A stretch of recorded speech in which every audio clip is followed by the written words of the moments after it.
अमानवाडी ते धरमवाडी येथील सीताबाई धनदरे रस्ता पूर्ण न झाल्यास पाण्याच्या टाकीवर चढून आंदोलनाचा प्रशासनाला इशारा। मालेगाव तालुक्यातील अमानवाडी ते धरमवाडी हा रस्ता 18 मार्चपर्यंत पूर्ण न झाल्यास पाण्याच्या टाकीवर चढून आंदोलनाचा दिला इशारा। प्रतिनिधी बाळासाहेब जय महाराष्ट्र, जय आदिवासी, जय भीम। माझं नाव सीता चिंतामण धनदरे, राहणार धरमवाडी, तालुका मालेगाव, जिल्हा वाशिम। मी सामाजिक कार्यकर्ता वारंवार जळुका ते अमानवाडी या रस्त्याचे निवेदन देत आहे।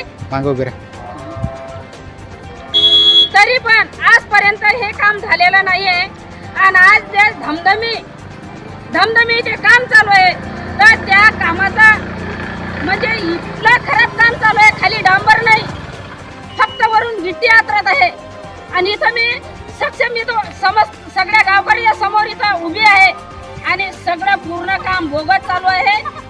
हे काम तात्काळ थांबवण्यात यावे, जे अन्यथा 18 तारखेला माझ्या टाकीवर चढून आंदोलन आहे, याची शासनाने तात्काळ दखल घेण्यात यावी।